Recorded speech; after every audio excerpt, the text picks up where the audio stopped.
We don't have an intro, but hey, Weekend Gabe here. It's Friday evening on Weekend at Gabe's on Twitch. Give us a follow on these socials at Weekend Gabe, at Weekend at Gabe's. We got a big show coming up tonight. We're going to be joined in just a few minutes by hip hop historian and researcher and just overall good guy and who's just ready to drag your ass for stepping out of pocket, Mr. Dart Adams. And then coming up at 8:15, we're going to be talking with cryptocurrency expert Disruption Joe. And then for our Friday Funny segment, we're going to have Carl from Online jumping on at 8:35, who is a Vine legacy legend and who puts out more content than Tupac at his heyday. But anyways, but we're going to get into the business and hand and rope in Sam, the real Sam Crane. How are you, sir, tonight? Dude, I am doing good. I'm exhausted. I've dedicated myself to running this morning and getting healthier. Good for you, man. So far, it is going poorly, but it is going, and I think that's the key thing. There you go, man. Hey, I'm going to start Monday. The wife is taking the kids to school. I'm going to have an hour and a half before I have to log in. I'm going to do I probably can't run right now. I'm not at that space yet, but that's the plan. So the goal to losing 50 pounds before September, that is the motivation. And I am fully on track. Fully on track. Exactly. Today was an awful day in music. In case you we're living under a rock today. DMX is no longer with us. He passed away at the age of 50. He had been on life support for a little less than a week from last Saturday when he first was in the hospital for an apparent overdose that led to a heart attack, and lack of oxygen kind of left him without much brain activity, and he's been on life support all week, and we've been following it. Last night, there was a lot of speculation coming out that he had passed, and then Steve Rifkin, the founder of Loud Records, came out and disputed that claim. But today, the family of DMX decided that it was no longer to keep him in pain and let him rest peacefully. So the entire music industry, fans, everyone is mourning today. It's just an awful, awful day. Joining us now, friend of the show, Mr. Dart Adams. How are you, sir? I'm good, given the circumstances. I know, right? It's just a terrible day, man. And considering that on the heels of us losing MF Doom, even though it was October, but we didn't find out until December. Yeah. It's just been a really hard 5-6 months for the hip hop community. I mean, when you factor in the fact that our heroes or our peers or the people that we've been listening to for years passed away young, period. Yep. You know, then you factor in the fact we just came off a pandemic, and all these mitigating factors just start, snowballing, and now we get this stretch where we're having multiple people pass away, and it just gets to hit. It hits really hard, especially coming out of quarantine and seeing so much death. So, it affects us mentally differently, especially now.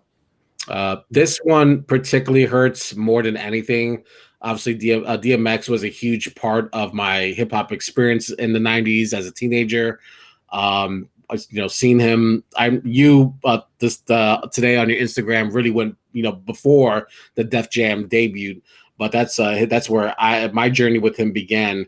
But he was just able to really stand out from his peers and elevate himself above and far and beyond everyone. And even though Def Jam had a heavy lineup of commercial successful artists, it was him that really stood far and beyond the others. Well, what made DMX the guy? What do you think that people saw in him that really just cultivated and made him the person that was able to speak through music and reflect the pain that he was experiencing and that people could relate to?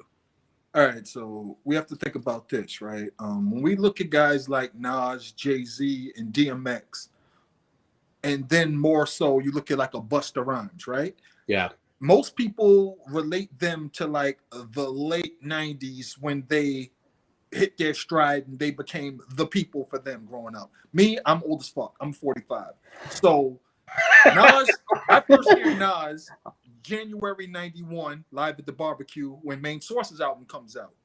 DMX first gets mentioned in the Source in January '91, and he Wow. wins the Unsigned Hype as DMX the Great.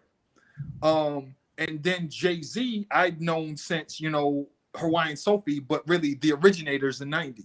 But he had Wax out '86 as part of High Potent, So that stretch of the early '90s all the way into like the Jiggy era starting in '97. Yeah. Means that there are a whole bunch of people that the industry knows about grinding on the underground. And DMX was one of those guys that everybody knew. That people are like, you need to bet the house on this guy. The fact that he battled Jay-Z, who is also another one of those guys that everybody knew in the '90s, and they battled for 2.5 hours in a room full of people. That's tells crazy. you everything that all these people cross paths, and the fact that, like, so DMX first emerges like '91. Hear some of his demos, people playing some of his stuff, right? And like Stretch and Bob, stuff like that. And '93, he gets signed finally to Columbia because he put out an independent vinyl in '92 that I talked about. Catching Same Hell, and the other side, Born Loser. When he gets signed to Columbia in '93, Born Loser becomes the single. And so he's toiling around in the industry, battling, trying to get on, doing all this stuff with Jay-Z, with all these other people. So he's battle tested. He's been through the ringer. Everybody's seen this guy, and they're like, yo, somebody needs to pick this dude up because he's going to win. And then Irv Gotti, back then, DJ Irv, picks up some people. He picks up a guy named Ja Rule with Cash Money Click. He picks up DMX, and he picks up a guy, Mike Geronimo, who people think is going to be the next Nas. Right? And so DMX comes up through that whole space. Like, I know DMX from, I mentioned Time to Build, right?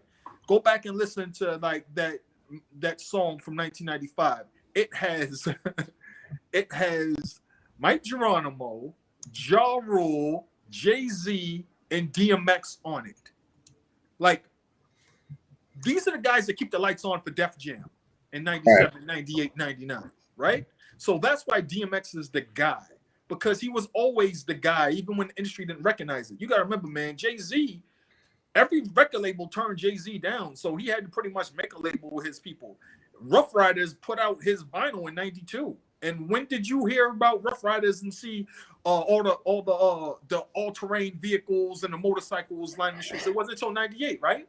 But Rough Riders, Wah and Dean been around. Right. So that's why DMX is the guy, because he was always the guy. He was the dude that people were like, yo, this is the dude. Even in that clip that I put up on Twitter from December '97, right? If you look at who's in that room, you got John Forte, who was the plug for a whole lot of people. You have Cannabis, who was like the next guy to a lot of folks. You had Mike Geronimo, who of course was supposed to be like the second coming of Nas, who was supposed to be the second coming of Rakim. And you got Big Pun, who is like the Puerto Rican reincarnation of Big Daddy Kane and Cool G Rap, right? And then you have Mos Def, was supposed to be rap's golden boy. And then you have him, you know what I'm saying? DMX. And that dude embodied so much: the struggle, the streets. He was both hard and relatable at the same time, but he was emotional too. But the way he channeled it made it so he didn't seem weak in doing it. He took a lot of elements from Scarface. Scarface is one of the first people to really deal with like your mental illness or suicidal thoughts and depression before Biggie even touched on it on his album, and take it to a whole new level so it was relatable. So when you look at a lot of the rappers now, the people used to call emo, I'm like, if you go back and listen to Scarface and Biggie and DMX and some other cats, actually, you just weren't paying attention. This was always something that was being brought up. But X was one of those people that prayed on stage. He prayed on stage, and he would cry during shows, and nobody was like, DMX is a punk. You know what I'm saying? Like, he overlooked that. People related to DMX, man. They rode with that dude the same way people felt Pop. that's why he sold so many goddamn records and kept the lights on for Def Jam. And I really don't think they appreciated him fully. No, not at all. And I was listening to It's Dark this afternoon while I was driving, and the sequencing of that album goes into the prayer, goes into what's the is it Damien when he's talking to God? I can't remember. It is before it's a trilogy too, before dude started something. You just go through this wave of feelings, like very spiritual, and then he's back on the block robbing and killing everyone. Yeah. But it's like, but you felt it. You just understood and felt his pain and his struggle of battling evil, and then that was something his demons. But it's just something that he carried with him on and off stage, and we witnessed it. So everything he said was real because that was real to him, and I think people really identified with that. I think another part of it, he's such an amazing live performer too. I never saw him, and that's one of my regrets. I never saw him. One of the most incredible live videos, that 98 Woodstock, one of the most incredible crowd videos, period, I've seen anybody, is crazy. But I like how you said battle tested to describe DMX, because that's sort of like, I think, what makes DMX the legend, right? Like the battle tested metal of it is not something, is not a card that you have to carry around these days to sort of, make your way in the game. So DMX is like this, to me, this icon for this moment where you had to be battle tested. And among like the hardest of them all, he was the one. You knew what it was, I mean, you have to think about the amazing thing about DMX is when DMX comes out in 98 on Def Jam, nobody ever talks about how old he is. Nope. Nobody talks about his age. Nobody talks about when he is pretty much the closer for Def Jam's big tour that set up the big tour, the Survival of the Illest in 1998. He's the guy who pretty much closes that show. He's who people came to see. And you have the Def Squad who sold gold on that tour. You have Onyx, who've been hot since 1992, 93 on that tour. Like, think about that. And the fact that DMX was the guy who closed the show at all that entire tour. And then he's one of the headliners with Jay-Z and Red and Meth when they go out and they do the Hard Knock Life tour later on, right? So DMX was the guy out front or the guy last. He was the dude.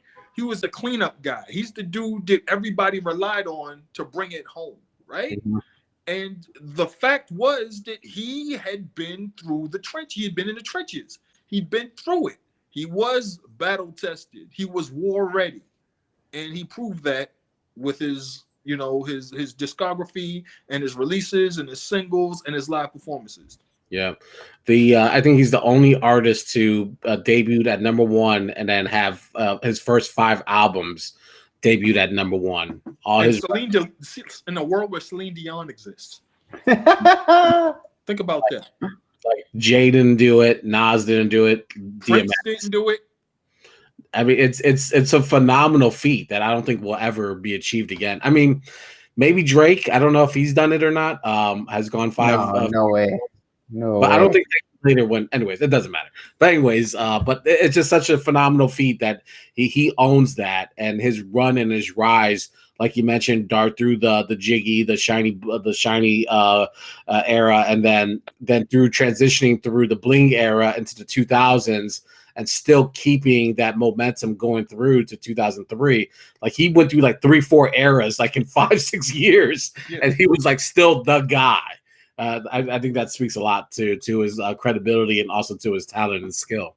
Absolutely. And the fact that he touched so many people, man, like his music resonated with people. That's why they feel the way they feel today hearing about his passing. Like that dude's music is the soundtrack to a lot of people's upbringings. Like, again, I'm 45. So I first heard DMX when I was 16, and then when he finally started blowing up, I was like 22, 23, working in record stores. So I could see his impact directly. You know, both from people coming in, both from like, you know, seeing his stuff everywhere, the radio, but kids on the street, the people playing it in the clubs, in their cars, like it was crazy, man. To witness and looking at the sales reports when you're working in a record store, you're like, Jesus Christ, Def Jam moved that many records, really? And kids coming in to buy the CD. Yeah. Oh man.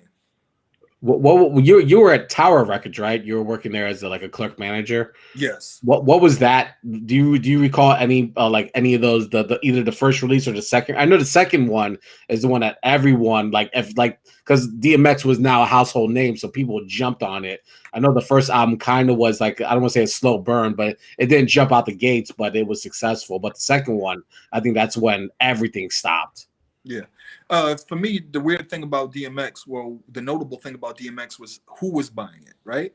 You know somebody's blowing up when you notice that it's not the same person or the same demographic buying the album. The hip hop teenagers. Right? Yeah. It's not just dudes, it's girls. It's girls of every ethnicity imaginable. When ravers are buying DMX CDs, you're like, what the hell's going on? When jungleists are buying DMX CDs, you're like, what the fuck is going on? When rock kids in Slipknot jackets are buying DMX albums, you're like, what is happening here? When the girl who also likes Enya buys a DMX album, now you're like, all right, this shit is weird. But that's what I was experiencing. It was a wide cross section of people, and it wasn't even like one age group. You know what I'm saying? Like, yeah. I promise you, you would hear Fucking with D playing out of a car, you turn around and you wouldn't know who the person driving the car was. It was a game we were playing, like, you hear a DMX playing, like, let's turn and look who's in the car. I didn't expect that. Like, that's DMX's impact. And it was amazing to witness, especially since I hated Swizz Beatz with a passion. And DMX's popularity only made my hate for him grow. And it annoyed me even more when he managed to make a Swizz beat sound dope. And when you heard the instrumental, you were like, this sounds like someone threw kids' toys down the stairwell. That's fair. Yeah, the Money Cash Hose beat. Like, I love it, but the simplicity of it is like, really? We're gonna rap over this? No one's objecting?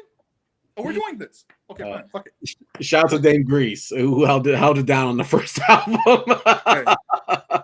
And Grease's sound was so hot that, you know, you had Tricky do an album with him.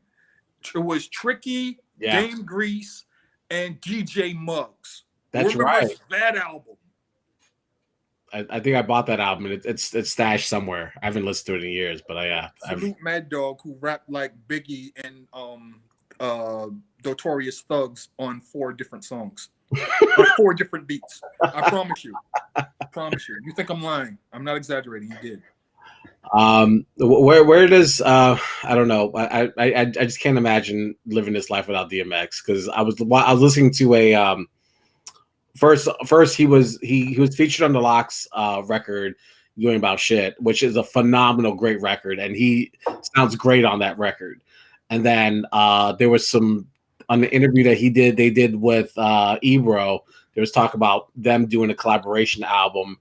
And then also he's working on a separate record that's been in the works for years.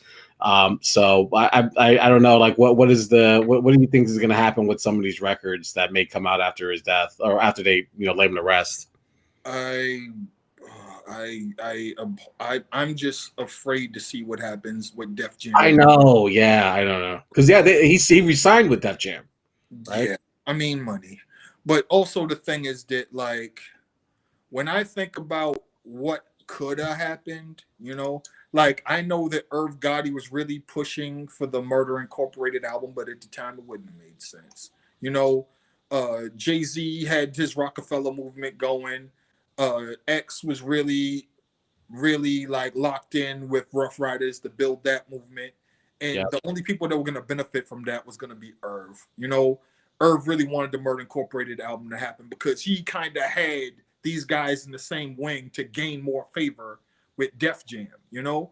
And the idea that DMX is now going to become like the commodity, and we have a posthumous album of his that we're trying to package and sell now, it makes me sick to my stomach. But I will tell you that people are going to treasure and love and hold close these dear memories from listening to DMX and what he meant to them and what the lyrics meant and the prayers he had at shows and the talks that he had with people, the random encounters that have been popping up on social media. Oh my God. Those are excellent. Excellent, everyone. I'll probably say the best part, because as much as people like love X and his music, these random encounters that he had with people of all backgrounds and the stories that they tell about meeting Earl, not necessarily DMX, but Earl.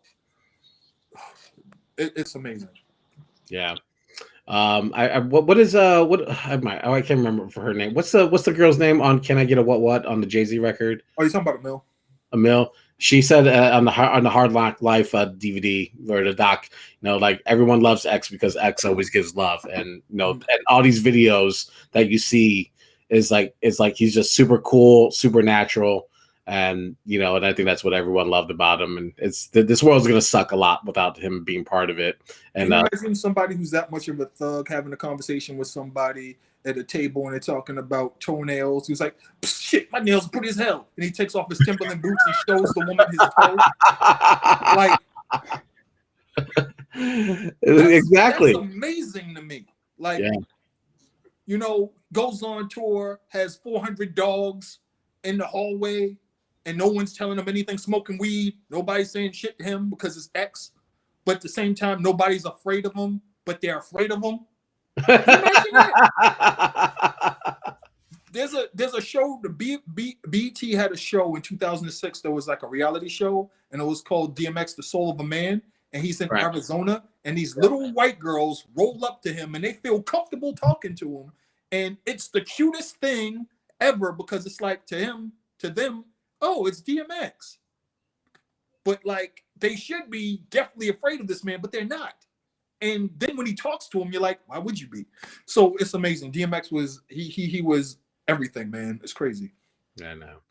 Dart, I appreciate you giving us time on this late notice and joining us and sharing your thoughts. As always, it's welcomed and appreciated.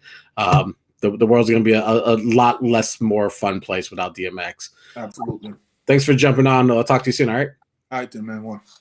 Dart Adams here on Weekend at Gabe's with Weekend Gabe. DMX dead at the age of 50, excuse me. Man, this I don't know, man. It's we could talk about it and there's so many feel good laugh moments that are happening on Twitter and social media with DMX and all the random occurrences and people.